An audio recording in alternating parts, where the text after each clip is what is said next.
વળી પાછી યુવાનોની વાત આવી તો ઘણી વાર કીધું છે યુવાનીઓ માટે મને લાગણી બહુ, કારણ કે ભોળા હૃદય ના હોય આવ, અને આમ કુકડા ગોડે સાથી ફોલાવીને જે ફરતા હોય ને વાત વાતમાં કહેતા હોય ને સમાજ કો બદલ ડાલો, હિન્દુસ્તાન કો પલટ દો, દુનિયા કે ઇતિહાસ की કરવટે બદલ ડાલો, આવી વાતો કરતો ને ખાલી પરણાવી દો. ત્રીજે વર્ષે ખબર પડે ઘરની દિવાલ બદલ્યા જેવી, બાકી કાંઈ કર્યા જેવું નથી. અને એ જુવાનિયા એ અવસ્થા, એમાં પાછા કાગળ પત્તર લખતા થઈ જાય, અને એમાં સામેથી જવાબ આવે તો એને સ્વર્ગને હાથ નેટનો જ છેટું. એમાં વળી ઇંગ્લિશ મીડિયમમાં એક ભણેલો, તો એને લવ લેટર લખ્યો, my darling, I am ready to put my head into the mouth of lion, but today I am not able to meet you because it is raining and I have no umbrella. એટલે સામેથી જવાબ આવે ને ત્યાં તો ઉપડે બજારમાં, હારામાં હારા ભારે માયલા કિંમતી કાગળ ખરીદી આવે, આછા વાદળી કલરના હોય, ઓલી સ્કેચ પેનો લઈ આવે 12 કલરની, ડ્રોઈંગ પેઇન્ટિંગ થોડુંક ફાવતું હોય ને તો આમ દાદી કોરવળી સરોના વૃક્ષો ચીચર્યા હોય ને, વાહે બરફના પહાડો, એ સરોવરમાં પાછી એક હોડી બનાવી હોય, હોડીમાં 2 બેઠા હોય, આમાં ત્રીજું તો કોઈ હોય જ નહીં. અને પછી હારામાં હારા અક્ષર કાઢીને લખ્યો, પ્રિય, તરત બીજી લાઈનો, તને શું લખું, ત્રણ તો પ્રશ્નાર્થ ઠપકાર. પછી વર્ણન શરૂ કરે, મોતી જેવી તારી દંત પંક્તિઓ, ગુલાબની પાંખડી જેવા તારા ઓઠ, દીપશિખા જેવી નાસિકા, કામદેવના ધનુષ જેવી તારી ભ્રમરો, નિર્દોષ હરિણીની આંખો જેવી તારી આંખો, ચંદ્રમા જેવું મુખારવિંદ અને મેઘ જેવો કેશ કલાપ. પ્રિય પ્રિય તને શું લખું, આમ કરી કરીને 5-5 પાના ભરી દે. આ વર્ણન પ્રમાણેનું કાંઈ હોતું નથી, પણ એ વખતે લાગે, એ વખતે આવું બધું લાગે.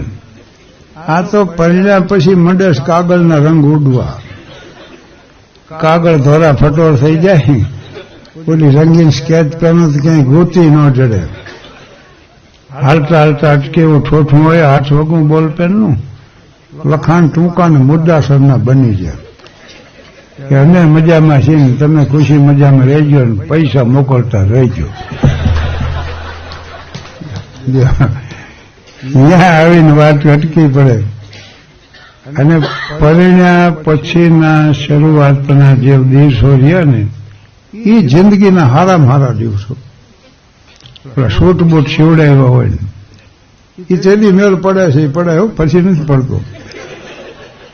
હાથ ગણાના પૈસા આવ્યા હોય, પેલી ભેટ સોગાદો મળી હોય, શું બે માણા ઉમંગમાં હોય, ને બજારમાં નીકળી પડ્યા હોય ને એમાં પત્ની ભૂલથી કોઈ સાડીની ડિઝાઇન વખાણી નાખે, કોઈનો કલર વખાણે, ત્યાં તો બે ખરીદીને સાંજે ઘરે આવી જાય. બોલ, પત્ની એટલું જ કહે ને કે આ નેકલેસ મને ગમ્યું, પ્રોવિડન્ટ ફંડમાંથી પૈસા ઉપાડ.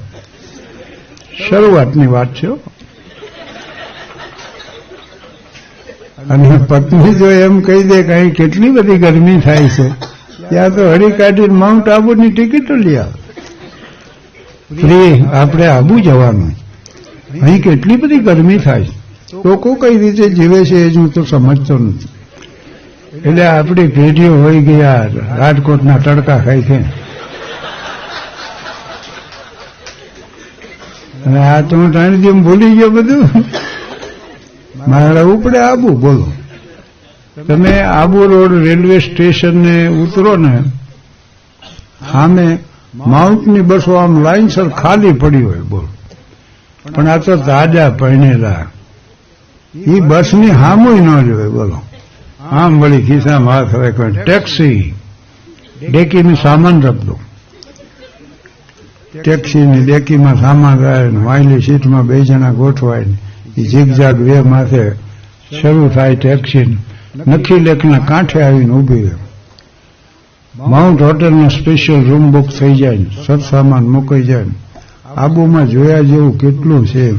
અચલગઢ છે, ઓરિયા છે, પોલો પેવેલિયન છે, વશિષ્ઠ આશ્રમ છે, નક્કી તળાવ છે અને જગવિખ્યાત દેલવાડાના ડેરા છે. બોલો, પણ આમને સમય હોય તો જાય ને. વાતું વાતું વાતું, આહા, શું પૈણ્યા પછી પુરુષોના હૈયા ઉઘડી જાય. અમારી કોલેજની ક્રિકેટ ટીમનો હું કેપ્ટન હતો. 12માં ખેલાડી તરીકે ક્યાંક લઈ ગયા હોય, કોઈ ખાજો માંડો થાય તો આને ઉભો રખાય. અને અમે જુલિયસ સીઝર ભજ્યો ને ત્યારે હું જુલિયસ સીઝર સાતો, ભાગો લઈને ઉભો હોય ક્યાં ખૂણામાં. આવી વાતો હરસ વગરની આખો દી હાલે.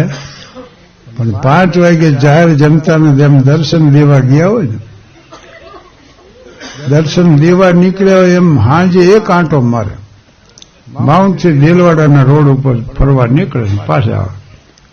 પણ 5 વાગે ફરવા જવું અને 4 વાગ્યાથી તૈયારી હાલે. આ બહેનો તૈયારી કરે ને, ભાઈરે મહિલા સુગંધી હાબુથી નાયો. હમણાં મેં અમારા બાથરૂમમાં ભાડ્યો ગોટો, લંબચોરસ ને માથે કબૂતરનું ચિત્ર ને એવી સુગંધ આવીને હું તો 2 વાર નાયો. બોલો, તો મારી પત્ની કે આનાથી 2 વાર નાયા? મેં કહ્યું હા. એ કે મોઢું ધોવા જ રાખ્યો છે. નાવાનો લાલ ગોટો નોખો હતો.